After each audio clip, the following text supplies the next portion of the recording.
savez, la marée montante au Mont-Saint-Michel, c'est ça l'islamisation aujourd'hui. La marée montante au Mont-Saint-Michel, vous ne la voyez pas monter la mer. Et tout à coup, le rocher est devenu une île. C'est trop tard. La mer, elle est montée. Et on ne l'a pas vue. C'est exactement ce qui est en train de se passer en France aujourd'hui. Il y a eu, dans cette quinzaine, 2 phénomènes qui se sont croisés, qui sont porteurs de symboles. Une avancée du djihadisme d'atmosphère et un recul de la caste élitaire. L'avancée, c'est le voile. C'est un domaine test, le voile. Aujourd'hui, la caste élitaire ne reconnaît toujours pas que le voile est un marqueur de la soumission féminine et un étendard de la conquête. Le voile est la mode, Merachi. C'est une marque islamique pour des tenues amples qui soient compatibles avec les injonctions de la pudeur islamique. Au passage, il y a eu une pub incroyable, magnifique d'ailleurs, très bien faite. La tour Eiffel voilée, recouverte, ça veut dire la conquête. Et en fait, c'est l'idée d'un exhibitionnisme renversé, la pudeur islamique qui fait face à la déchéance occidentale. Face à ces 2 avancées, la mode, le voile, la caste élitaire, 3 faits qui sont passés inaperçus. Premier fait, on a dit, ah ouais, le voile, tous les ministres ont expliqué, non, faut qu'on se mette d'accord. Sauf que la loi n'est toujours pas arrivée à l'Assemblée, elle n'est pas à l'agenda, elle est au Sénat. Et deuxièmement, on parle de compétition sportive, on ne parle pas de l'entraînement. Et on ne parle pas du reste du sport. Il y a un papier excellent, une fois de plus, de Mme Bergeau-Blaclair dans le Figaro aujourd'hui. Le reste du sport, c'est les vestiaires, les prières dans les vestiaires, c'est le financement des clubs amateurs, suivez mon regard, et c'est aussi, évidemment, les éducateurs radicalisés. Le football amateur est complètement gangrené par l'islamisme des frères musulmans. Deuxièmement, un truc qui est passé inaperçu, sauf sur CNews, qui remplit sa mission une fois de plus. Le tribunal administratif de Lyon a interdit cette semaine la messe de la Sainte Geneviève pour la gendarmerie à Privas, en Ardèche. Ça va faire jurisprudence, parce que la Sainte Geneviève pour les gendarmes, c'est l'équivalent de la Saint-Georges pour la cavalerie, c'est l'équivalent de la Sainte-Barbe pour les pompiers, la Saint-Éloi pour les artilleurs, etc. Donc, au nom du principe de laïcité, la laïcité, c'est un fusil à tirer dans les coins, et surtout dans les coins catholiques. Et pendant que les gendarmes sont privés de messe, on a le Premier ministre et le ministre des Affaires étrangères qui, eux, au nom de la laïcité, sont allés faire la rupture de jeûne. L'un, le Premier ministre, à Pau avec les Mahorais, et le ministre des Affaires étrangères avec le recteur de la Grande Mosquée de Paris. Or, la rupture du jeûne, c'est par définition, vous pouvez demander à des amis musulmans, c'est une cérémonie religieuse. Donc vous voyez que la laïcité, c'est spécial. Et d'ailleurs, je vais vous dire sur la laïcité, quelque chose qui me tient à cœur depuis longtemps.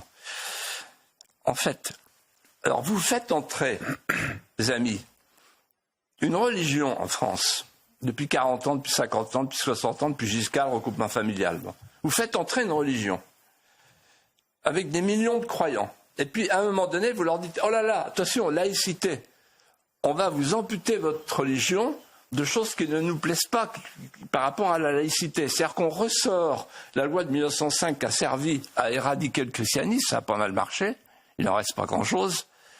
Et maintenant, on ressort cette laïcité pour faire la même chose avec l'islam. On dit non, on ne veut pas de muezzin, on ne veut pas de minaret, on ne veut pas de halal, on ne veut pas l'abattement rituel, on ne veut pas que les femmes soient voilées. Mais ça, c'est pas possible, ça.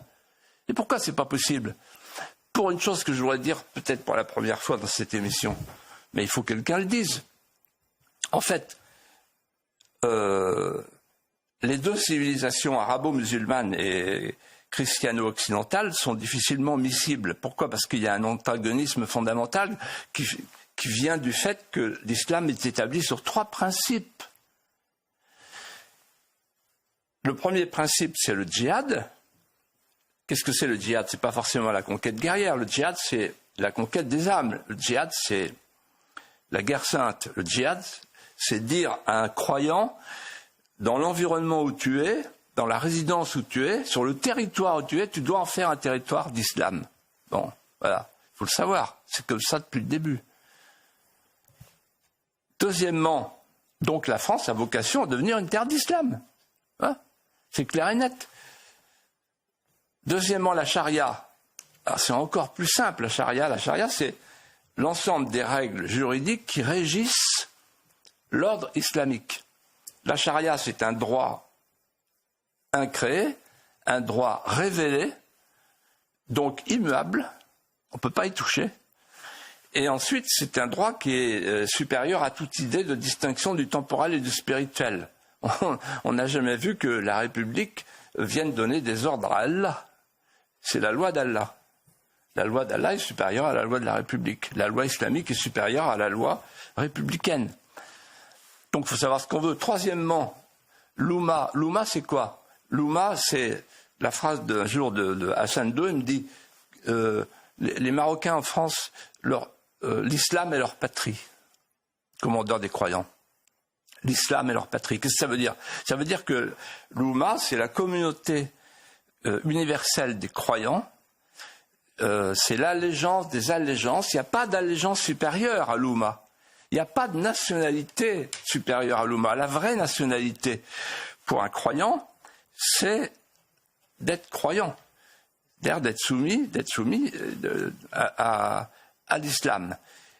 Et je faisais allusion au roi du Maroc. Il m'a dit, d'ailleurs il l'a redit sur une chaîne de télévision un an après, il m'avait dit en 1992, ça m'avait marqué, ne cherchez pas à détourner les Marocains, les miens, il disait, les miens, de leur nationalité, vous n'en ferez jamais des Français à 100%. Ça m'avait beaucoup marqué. En fait, la laïcité, les hommes politiques, le ministre de l'Intérieur récemment, je le connais bien, je ne sais pas où il est allé chercher ça, mais maintenant il est dans la nouvelle logomachie pour plaire. La laïcité, la République, les valeurs de la République, ils ont que ça à la bouche. Mais c'est quoi ? Qu'est-ce que ça pèse face à l'islam ? Mais rien du tout. Et donc, il faudra avoir le culot de dire ce que je vais vous dire maintenant. La laïcité, qui est une religion du vide, un athéisme d'État, ça ne peut pas être la réponse à l'islam, à l'islamisation. Parce que c'est un laïcisme qui se détourne de notre patrimoine, de notre mémoire vivante, de notre art de vivre. C'est simplement un code. C'est pas avec un code qu'on répond au feu sacré.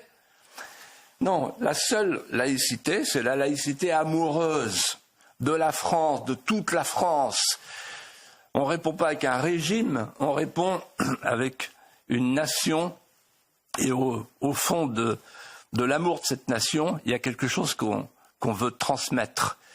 C'est-à-dire que, ou bien on arrive à titre individuel à transmettre le feu français, ou bien on continuera à faire grandir des plantes d'hébétude qui promènent leurs étourdissements dans l'air du temps. Et à ce moment-là, on est mort.